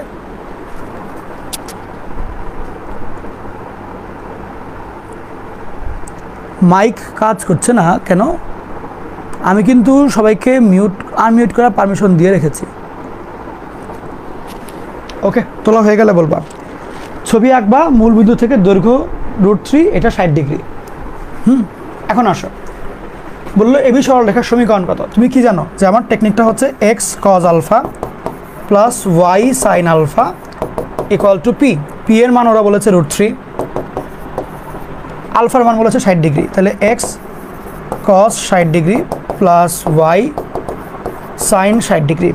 তাহলে কস 60 মানে হচ্ছে হাফ, সাইন 60 মানে হচ্ছে √3/2 ইকুয়াল টু √3। সেই ক্ষেত্রে আমরা সব উভয় পক্ষকে 2 দিয়ে গুণ করলে এটা হবে x plus √3y equal to 2√3। X plus √3y equal to 2√3, গ নাম্বারটা। ওকে, তুলে ফেলো, দ্রুত তুলো। দেখো কোয়েশ্চেনটা কি বললো, মূল বিন্দু থেকে কোনো রেখার উপরে অঙ্কিত লম্বের দৈর্ঘ্য হচ্ছে 5 একক। তার মানে আমার এই যে লাস্টে থাকবে 5, আর এক্স অক্ষের সাথে কোণ তৈরি করে 120, তাহলে X cos 120 plus Y sine 120। এটাই হচ্ছে কাজ। এখন তুমি এগুলা ক্যালকুলেটর ইউজ করে বের করে ফেলতে পারবা। দেখি ক্যালকুলেটরটা কই। খেয়াল করো, কজ 120 মান -1/2, সাইন 120 মনে হয় -√3/2 মেবি, না প্লাস √3/2 মেবি। দাঁড়া একটু দেখে নিই, এটা সাইন 120 প্লাস √3/2 ইকুয়াল টু 5। তুমি এখন 2 দিয়ে গুণ করো বা -2 দিয়ে গুণ করো, তাহলে এক্স -√3y ইকুয়াল টু বা প্লাস 10 ইকুয়াল টু 0। এই তো, এটাই হচ্ছে উত্তর। দেখো পারবা কিনা, এই টাইপের ম্যাথ কিন্তু ইম্পর্টেন্ট। দেখলাই তো এমসিকিউতে আসছে কত বছর। ওকে, দ্রুত তুলে ফেলিও, একটু মনোযোগ দিয়ে খেয়াল করিও। বলে একটা সরলরেখার সমীকরণ বের করতে হবে, যে সরলরেখাটা অক্ষ দুইটার সাথে 32 স্কয়ার ইউনিটের ক্ষেত্রফল বলা ত্রিভুজ তৈরি করে। আচ্ছা, এবং মূল বিন্দু থেকে ওই রেখার উপর অঙ্কিত লম্ব এক্স অক্ষের ধনাত্মক দিকের সাথে 45 ডিগ্রি কোণ তৈরি করে। এটা কিন্তু আগের ম্যাথটা, ওই যে এটা তোমরা হোমওয়ার্ক করবা। এটা হচ্ছে এই অঙ্কটা, এই অঙ্কটা, এটা এইখানে 32 দেওয়া, বাদ বাকি সব জিনিস একই, বুঝছো? এটা তোমরা করবা হোমওয়ার্ক। হ্যাঁ, হেডলাইন দাও, দুইটা সমান্তরাল রেখার লম্ব দূরত্ব, দুইটা সমান্তরাল, আচ্ছা দাঁড়াও একটা মিনিট, হ্যাঁ তুমি লিখো আগে, দুইটা সমান্তরাল রেখার লম্ব দূরত্ব, এটা লিখো, দুইটা সমান্তরাল রেখার লম্ব দূরত্ব, দুইটা সমান্তরাল রেখার লম্ব দূরত্ব, দুইটা সমান্তরাল রেখার লম্ব দূরত্ব। এমনি তোমরা কি বলতে পারবা কেউ যে সমান্তরাল রেখা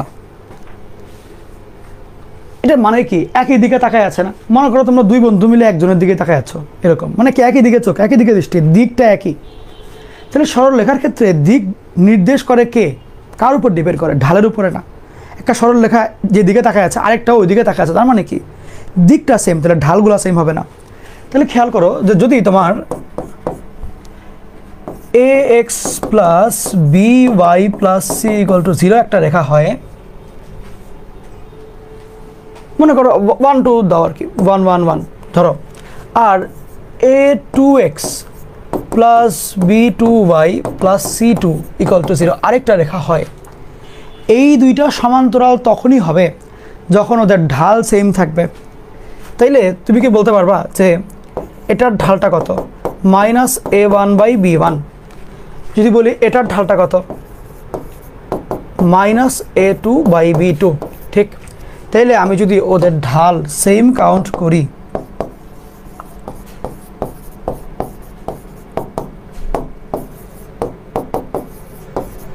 এবং এদেরকে যদি একসাথে লিখি যে m1 এর মান হচ্ছে -a1/b1, m2 এর মান হচ্ছে -a2/b2, মাইনাসগুলো কাটাকাটি করলে দেখো a1/a2 ইকুয়াল টু b1/b2 চলে আসছে। অর্থাৎ x এর সহগ দুটার ভাগফল আর y এর সহগ দুটার ভাগফল সেম হবে। ওকে, তার মানে দুইটা সরলরেখা যদি সমান্তরাল হয় ওদের এক্স এর সহগগুলোর ভাগফল এবং ওয়াই এর সহগগুলোর ভাগফল সেম আসবে, সেম আসবে। ওকে, সেম আসবে। দেখো তো কমপ্লিট কিনা, বুঝতে পারছো কিনা? ঠিক কিনা জানাও আমাকে। এখন এইখানে যেটা দেখার বিষয় কি, মনে করো আমার কাছে দুইটা সরলরেখা আছে। ওহো, এক সেকেন্ড। ওকে, ধরো আমার কাছে দুইটা সরলরেখা আছে, একটা সরলরেখা হচ্ছে এটা, একটা সরলরেখা হচ্ছে এটা। ধরো আমি যদি বলি যে একটার সমীকরণ হচ্ছে 2x + 3y + 5 = 0, আরেকটার সমীকরণ হচ্ছে 2x + 3y + 6 = 0। মনে করো, তোমরা একটু কাইন্ডলি দয়া করে আনমিউট করো, তিনজনেই বা যারাই আছো, দেখি যারাই আছো সবাই আনমিউট করো, আর কি সবাই আনমিউট করো, সবাই মিলে একসাথে আনমিউট করো। ভুল বললে আমি কাউকে বকা দিব না, সো লজ্জা পাওয়ার কিছু নেই। আবরার ভাইয়াও আনমিউট করো, জাস্ট ক্লিক করলে আনমিউট হবে। ওকে, এখন তুমি একটু বলো তো দেখি, যদি আমি সমীকরণের দিকে তাকাইতে বলি, তুমি জানো অলরেডি যে, আনমিউট করে রাখো, জানো অলরেডি যে সমান্তরাল রেখা দুইটার ক্ষেত্রে এক্স এর সহগগুলোর ভাগফল আর ওয়াই এর সহগগুলোর ভাগফল সেম থাকে। এখন আমি যদি বলি যে আচ্ছা এটার সমীকরণের দিকে তাকাও আর এটার সমীকরণের দিকে তাকাও, দেখে কি মনে হয় এরা কি সমান্তরাল আছে? কি মনে হয়? সমান্তরাল আছে না? কেন? এক্স এর ভাগ করলো 1, ওয়াইগুলোকে ভাগ করলো তো 1, সমান্তরাল। মনে করো, ধরো আমি যদি একটু চেঞ্জ করে দিই, চেঞ্জ করে মনে করো বললাম 4x + 6y + 12 = 0। এখন কি বলবা, এই দুটো কি সমান্তরাল আছে? সমীকরণ দেখে বলো কেন সমান্তরাল আছে, কারণ কি? ভুল বললে কোনো সমস্যা নেই, এবার বলো। এক্স এর দুইটা ভাগ করলে 2/4 হাফ আসে, ওয়াই এর দুইটাকে ভাগ করলেও 3/6 হাফ আসে, তাহলে এই যে সমান্তরাল হলো তো, কারণ ভাগফলগুলো সেম আসছে। আচ্ছা, তার মানে কি? তার মানে হচ্ছে এক্স এর সহগ ওয়াই এর সহগগুলো দুই জায়গায় সেম থাকলেও সমান্তরাল, এবং একটার এক্স এর সহগ ওয়াই এর সহগের যদি আরেকটা গুণিতক আসে, গুণিতক মানে গুণ করলে যে উত্তর পাওয়া যায় সেটাকে বলে গুণিতক, তাহলে 2 আর 3 গুণিতক হচ্ছে 4 আর 6, যদি গুণিতক আসে তাইলেও সমান্তরাল। ঠিক, ধ্রুবকের দিকে আমরা তাকাবো না, তাই তো? এটাই তো হিসাব। আচ্ছা, এখন মনে করো তোমাকে যদি বলে তাহলে যে দুইটা সমান্তরাল রেখা, তুমি কি এটা বলতে পারবা যে একটা রেখা হচ্ছে ax + by + c = 0, আরেকটা হচ্ছে ধরো c1, ax + by + c2 = 0, এটা কি বলা যাবে? বলো তো, সমান্তরাল আছে এরা? কি মনে হয়? সমান্তরাল। তাহলে সমান্তরাল যদি থাকে, তোমার কি মনে হয় যেহেতু এরা সমান্তরাল, এই দুই জায়গাতে এদের মধ্যে যেই গ্যাপ থাকবে, এইখানেও কি গ্যাপটা সেম হবে না? এইখানেও কি গ্যাপটা সেম হবে না, নাকি একটু ব্যাপারে চেঞ্জ হয়ে থাকবে গ্যাপটা? কি মনে হয়? সমান্তরাল যাচ্ছে রেড লাইনের মতন, এখন বলো গ্যাপটা কি কমবে পারবে নাকি সবসময় সেম থাকবে? সেম থাকবে। যদি সেম থাকে, মনোযোগ দিয়ে বুঝো, যদি সেম থাকে তাহলে এই সেম গ্যাপটা কতটুকু, এইটা হচ্ছে আমার এখন জানার বিষয়। বুঝছো যে দুইটা সমান্তরাল লেখা যে যাচ্ছে, ওরা তো কখনো কলাপস করছে না, একই দিকে আছে। So what's the distance between in this two lines, এটা হচ্ছে আমার জানার ইচ্ছা। তাহলে এখন আমি সেইটা জানতে চাবো যে এই ডি এর মানটা কত, এইটা আমার জানার ইচ্ছা। এখন এটা কেমনে করে জানো? একটা সুন্দর টেকনিক আছে, শুধু দেখাই। ডি এর মানটা মানে দূরত্ব, ডিস্টেন্স, সেটার জন্য তুমি যেটা করবা, নর্মালি আগে তুমি এক্স এর সহগ ওয়াই এর সহগ সেম আছে কিনা এটা চেক করবা। চেক করে বলো সেম বাট ডিফারেন্ট, সেম আছে তো, সেম আছে, তখন ধ্রুবকগুলাকে উপরে তুমি বিয়োগ করবা, আর নিচে করবা কি এক্স এর সহগ ওয়াই এর সহগকে পিথাগোরাস করবা, মানে হচ্ছে স্কয়ার দিয়ে যোগ করে রুট, লাইক a² + b² এর রুট। তাহলে এটাই কি হয়ে যাবে? দূরত্ব হয়ে যাবে। ঠিক, দেখো তো বুঝতে পারছো কিনা? কারো মনে কোনো প্রশ্ন? এখানে একটা ভুল আছে, ভুলটা বললো আমাকে। c2 - c1 তো হইতে পারতো, তাই তো? ব্যাপার হচ্ছে যে এটা তো বিয়োগফল, বিয়োগফল তো যে কোনো দিন পজিটিভ নেগেটিভ হইতেই পারে, তাই না? ওই জন্য অবশ্যই এখানে একটা মডুলাস দেওয়া লাগবে। এইটা হচ্ছে ভুল ছিল, বুঝছো? তাহলে তোমাকে যদি কখনো দুইটা সরল লেখা দেয়, দুইটা সরল লেখার সমীকরণ দিয়ে বলে যে এদের মাঝখানে গ্যাপ কতটুকু, তুমি আগে কোন দিকে তাকাবা? আগে তাকাবা তুমি সমীকরণের দিকে।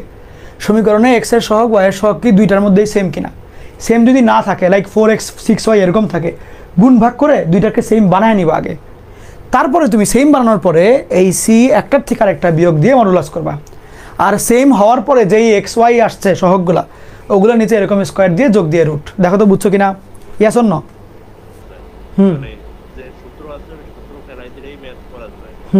কিন্তু অনেক মানে মূলত ম্যাথ তো 3.5 থেকে 3.7 এর মধ্যে এই জায়গা দেখা যায় যে অনেক সময় উদ্দীপক অনেকটা পেঁচাই দেয়। হ্যাঁ হ্যাঁ হ্যাঁ, ছবিগুলো ভালো মতো বোঝা যায়। ওই জন্য সৃজনশীলের ক্লাসগুলো ভালো মতন করতে হবে। ওকে, প্যারা নাই, আমি এগুলো সব দেখাই দেবো, যেগুলো বোর্ডের সৃজনশীল সবই দেখাই দেবো তোমাদেরকে, প্যারা নাই, প্রশ্নও বুঝবা, সবই বুঝবা। আসলে তুমি যে বললা না যে এই যে 3.1 থেকে 3.4 এগুলোর ম্যাথগুলো খুব সহজে বোঝা যায়, আসলে সহজে বোঝা যায় না, ওগুলোর ম্যাথ হচ্ছে সহজ, মানে ওগুলোর ম্যাথে প্যাচ কম। এই যেমন আজকের লেকচারেই তো ধরো মনে করো এই অঙ্কটাই তো ছবির মধ্যে যে এগুলো দিয়ে দিল, অনেক সময় যেটা করে হায়ার ম্যাথের স্পেশালি সরল লেখা বা জ্যামিতিক যে অংশ সরল লেখা বৃত্ত এগুলোতে ছবি দিয়েই কোয়েশ্চেনটা করতে চায় যে ছবি দেখলে বুঝবে কিনা। জ্যামিতির মূল জায়গাটা তো এটাই, ছবির মধ্যে থাকবে সব কিছু। তো ছবি যে খুব বেশি হয় তা না, মানে ছবির মধ্যে যে অনেক ভ্যারাইটি তা না, অল্প কিছু ভ্যারাইটি আছে। যেমন তোমাকে যে এই অঙ্কটা করাইলাম, ছবির মধ্যে থেকে কিন্তু অনেক গন্ডগোল করতে হয়েছে।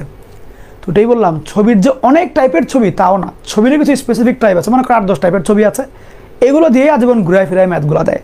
তোমার ওই টাইপের ম্যাথগুলা বেশি বেশি প্র্যাকটিস করে আয়ত্তে নিয়ে আসতে হবে। সিম্পল, প্রথমবার তুমি এক দেখাই বুঝবা না, বাট তুমি যদি এই আশা করো যে আমি বই রিডিং পড়ে চলে গেলাম, সূত্রগুলো পারি, এখন আমি পরীক্ষার হলে যাব, আমাকে যেই অঙ্কই দেখ আমি ফিজিক্সের মতন করে সলভ করে দিয়ে আসবো, ম্যাথটা তো সহজ না। ম্যাথের মধ্যে খেলাটা হচ্ছে অঙ্কের ভিতরকার ক্যালকুলেশনগুলো। সো তুমি যদি ভিতরকার ক্যালকুলেশনের সমস্ত স্টাইল, স্ট্র্যাটেজি, ক্যালকুলেশন এগুলো না জানো, জাস্ট সূত্র পড়ে যাবো গিয়ে সলভ করে দিয়ে আসবো, এটা চিন্তা করো, তাহলে হবে না। তোমার মিনিমাম 3 থেকে 4 বার হাতে লিখে সব টাইপের ম্যাথ প্র্যাকটিস করতে হবে, এরপরে তুমি আশা করতে পারো যে আমি ভালো করতে পারি। ওকে, যারাই ভালো ভালো জায়গায় চান্স পায় ওরা এমনিই পড়ে, নট যে জাস্ট সূত্রগুলো পড়ে গেলাম, ওই চ্যাপ্টার পাচ্ছি তাহলে এই চ্যাপ্টার সূত্র পড়েও পারছি না। সূত্র পড়ে পারা যায় তুই স্কুলের ম্যাথ, এটা সত্যি কথা, আমিও পারতাম স্কুলের ম্যাথগুলো, জাস্ট সূত্র পড়েই, সূত্র রিডিং দিলাম পাইরে ফেললাম। বাট তুমি ইন্টারমিডিয়েটের ম্যাথে দেখবা এক ম্যাথের মধ্যে কত টাইপ, কত কেস, প্যারামিটার থেকে সমীকরণের জন্য তোমার এ বি বের করতে হয়, ওই জন্য এটার টাইপ আলাদা, কেস আলাদা, সূত্র কিন্তু একই। সূত্র কিন্তু আবার ওইটাই যে X by A Y by B থাকলে এটা a, 0, 0, b half A B modulus করলে ক্ষেত্রফল বের হবে, আর এই মধ্যবিন্দু হচ্ছে a/2 b/2, সূত্র কিন্তু ওই কয়টাই, বাট কেস অনেকগুলো। এবং সেই কেস অনুসারে দেখো ম্যাথ কতভাবে ঘুরে যাচ্ছে। ইন্টারমিডিয়েটের ম্যাথ, উচ্চতর গণিত, উচ্চতা কোন জায়গার উচ্চতা সেটা হচ্ছে এগুলো আর কি, বুঝছো? তোমাকে পেঁচাবে, অনেক রকমেরই পেঁচাবে, বাট পেঁচানোর মতন যত রকম ফের আছে সবগুলোই লেকচার আমি দেখাই দিই। মানে তুমি যদি এই লেকচারগুলো শেষ করো, এরপরে তুমি যদি যে কোনো টেস্ট পেপার খুলো বা যেগুলোই খুলো, দেখবো যে তুমি সব করেছো অলরেডি। এই জন্য বলছি যে লেকচারের ম্যাথগুলো বেশি বেশি প্র্যাকটিস করো, 3-4 বার প্র্যাকটিস হাতে লিখে করতে হবে। সময় যাবে, দিনে 8-10 ঘন্টা পড়াটা ইম্পর্টেন্ট, দরকার। যদি তুমি মিড লেভেলের স্টুডেন্ট হয়ে থাকো, যে তোমার একবারে পড়লে পারছো না, বা হচ্ছে গিয়ে সূত্র পড়ে ম্যাথ দেখলে ম্যাথ বুঝতে পারছো না, দিনে 8-10 ঘন্টা করে পড়তে হবে। এবং হচ্ছে গিয়ে যেগুলো ম্যাথ লেকচারে করায় দেয় ওগুলো 8-10 বার করে করে করতে হবে। এরকম রেগুলার প্র্যাকটিস করলে তখন আয়ত্তে আসবে। ইভেন তুমি 4-5 বার প্র্যাকটিস করে রেখেছো, মাঝখানে 3 মাস এই চ্যাপ্টার ধরো নাই, 4 নম্বর মাসে যায় তুমি এই চ্যাপ্টার ভুলে যাবে আবারও, তখন আবারও প্র্যাকটিস করে উঠাইতে হবে এগুলা, বুঝছো? তো ম্যাথমেটিক্স বলো বা মানে ইন্টারমিডিয়েটের যেই সাবজেক্টই বলো না কেন, এগুলো এরকমই যে অনেক অনেক পড়া, সময় অনেক অল্প, মনে থাকবে না, মিলানো কষ্ট, ঝামেলা, বাট এটা নিয়েই আগাইতে হয়। কারণ তুমি সামনে যত বড় হবা তত প্রবলেম বা কমপ্লেক্সিটি আরও বাড়বে দিনকে দিন। ওকে, পড়াশোনা করলে যে সবাই সম্মান দেয় যে আরে এই ছেলেটা এইখানে পড়ে, এই যে সম্মানটা দেয়, এই সম্মানটা দেয় হচ্ছে ওই কমপ্লেক্সিটিগুলো হ্যান্ডেল করে আসছে, ওইটা সম্মান দেয়। নাহলে একটা জায়গায় চান্স পেলেই কেন মানুষ সম্মান দেবে? বিকজ ও এইসব কমপ্লেক্সিটিগুলো হ্যান্ডেল করে আসছে, ও রেগুলার বেসিসে এইসব কমপ্লেক্সিটি হ্যান্ডেল করে, ও রেগুলার পরিশ্রম করে আসছে, এই সব কারণে ওকে সম্মানটা করা হয়। সো তুমি যদি নিজে সম্মানিত হইতে চাও এই সিস্টেমে পরিশ্রম করে, তাহলে তোমার এই সমস্ত ম্যাথ, ফিজিক্স যা কিছুই তুমি পড়ো না কেন সবগুলো রেগুলার প্র্যাকটিস করতে হবে, বারবার হাতে লিখে প্র্যাকটিস করতে হবে, সূত্র ভুলে যাবে আবার পড়বা, এটাই জীবন, এটাই জীবন। আমার মনে পড়ে আমি ইন্টারমিডিয়েটে থাকতে তোমার হচ্ছে গিয়ে বায়োলজির কোষ রসায়ন অধ্যায়টা মনে হয় আবুল হাসান স্যারের বইয়ের 3rd চ্যাপ্টার মেবি বা 2nd, এই মুহূর্তে মনে নেই, 8 বছর আগের কথা মেবি।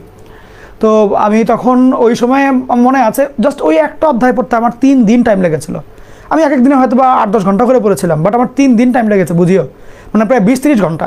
হ্যাঁ, কারণ আমি খুঁটায় খুঁটায় প্রত্যেকটা অক্ষর প্রত্যেকটা শব্দ বুঝে বুঝে পড়তে যাচ্ছিলাম যে এটা কেমনে কি কেমনে কি। 3 দিন লাগে পড়াটা আমি শেষ করলাম। এটা আমার একদম ফার্স্ট ইয়ারের দিকের কথা। 3 দিন লাগে আমি কোষ রসায়নটা শেষ করলাম। কোষ রসায়ন মানে কি জানি আমার মনে নেই এই মোমেন্টে। আবুল হোসেন স্যারের বইয়ের প্রথম দিকে এরকম একটা চ্যাপ্টার আছে, কোষ রসায়ন নিতে মনে হয়। যাক, 3 দিন লাগায় আমি শেষ করলাম।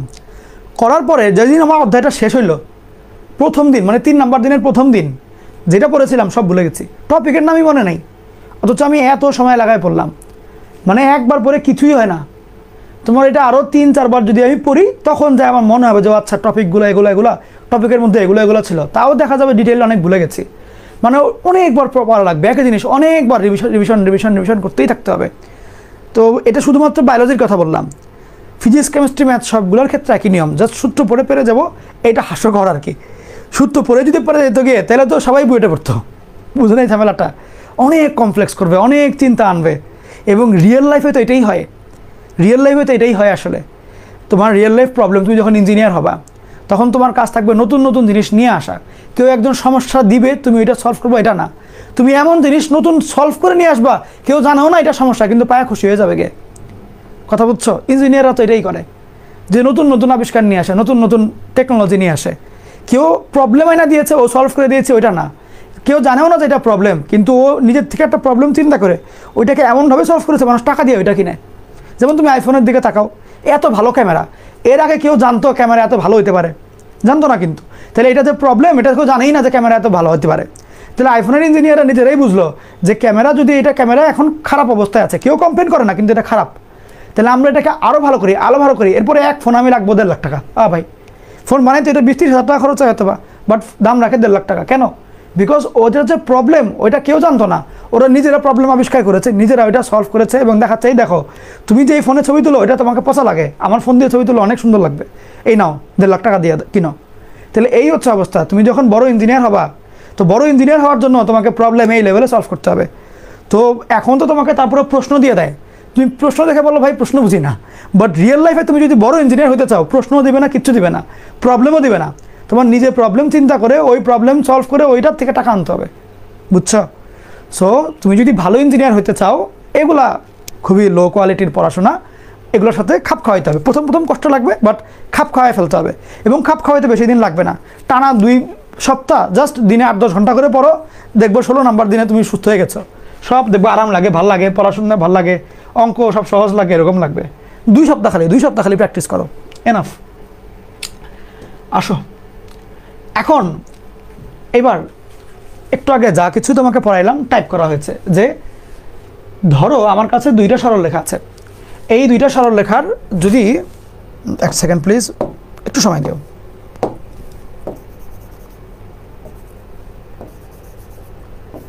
তো 2টা সরলরেখা দেওয়া আছে, 2টা সরলরেখার দেখো এক্স এর সহগ ওয়াই এর সহগগুলো সেম। সেই ক্ষেত্রে এদের মাঝখানে যে লম্ব দূরত্বটা হবে সেটা হবে উপরে ধ্রুবক দ্বয়ের অন্তর, নিচে হবে a² + b² এর রুট।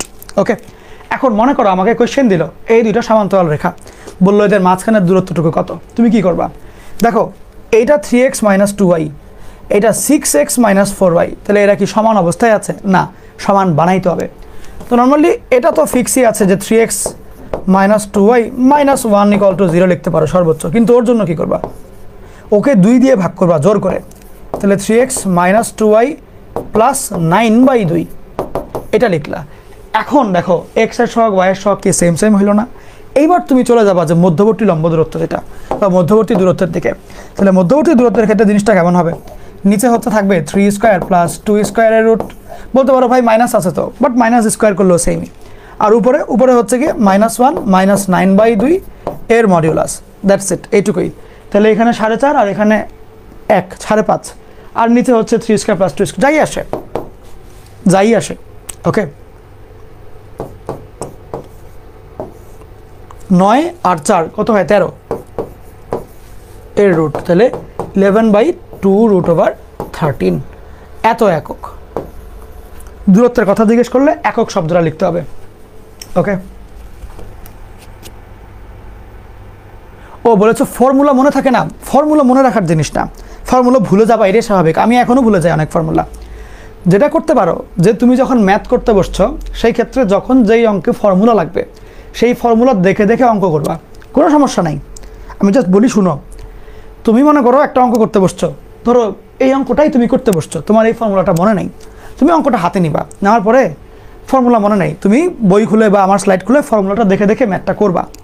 ম্যাথ যে এই ফর্মুলা ইউজ করে করছো না, সেই কারণে তোমার ফর্মুলা মুখস্থ হয়ে যাবে। তুমি এই ফর্মুলা দিয়ে যদি 2-3টা অঙ্ক করো, তুমি ফর্মুলা পারো না, জাস্ট দেখে দেখে অঙ্ক করেছো, 2-3বার অঙ্ক করেছো, 2-3টা, তুমি এমনি বই খুলে নিজে নিজেই বলতে পারবো ফর্মুলার মধ্যে কী কী ছিল, বিকজ তুমি ফর্মুলাটা অ্যাপ্লাই করেছো, বুঝছো? তাহলে যে কোনো সূত্র মনে রাখার সবচাইতে সহজ বুদ্ধি হচ্ছে সূত্রগুলো দেখে দেখে ম্যাথে অ্যাপ্লাই করা। ওকে, এটা একদম ইজিয়েস্ট ওয়ে। অনেকে বলবে দেওয়ালে টানায় রাখো, খাতার মধ্যে লিখে একদম নোট বানাও আলাদা করে, ভাই এগুলো করে ফর্মুলা মনে রাখতে হয় না। ফর্মুলা মনে রাখার জন্য সেই ফর্মুলার ম্যাথ করবে কয়েকটা, অটো মনে থাকবে। ওকে,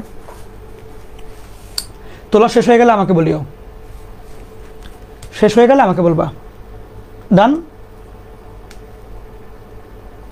ঠিক আছে। এখন দেখো ঢাকা বোর্ড 23 সালে গত বছর এই কোশ্চেনটা আসছে যে এটা একটা সরলরেখা, এটা আরেকটা সরলরেখা। ওকে, এখন বললো এদের মধ্যবর্তী দূরত্ব কত। এটা কি আগের অঙ্কটাই হয়ে গেল কি না, দেখি তো। সেম কি question? No no no, different. হ্যাঁ, দুইটা সরলরেখা, বললো যে এদের মাঝখানে দূরত্ব কতটুকু আসবে। নিজে নিজে দেখো, দেখি কত আসে। অবশ্যই ক্যালকুলেটারে এগুলো মান বসাবা, কিন্তু তোমার মানে ইসেই আনতে হবে, সূত্র ইউজ করতে হবে।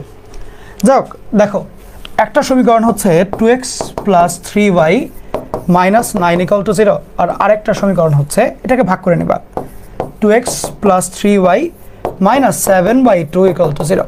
সেই ক্ষেত্রে যদি আমরা মধ্যবর্তী দূরত্ব বের করতে যাই, d এর মান হবে হচ্ছে এই দুইটার পার্থক্য, অর্থাৎ -9 + 7/2 এর মডিউলাস নিচে হচ্ছে 2² + 3² এর রুট।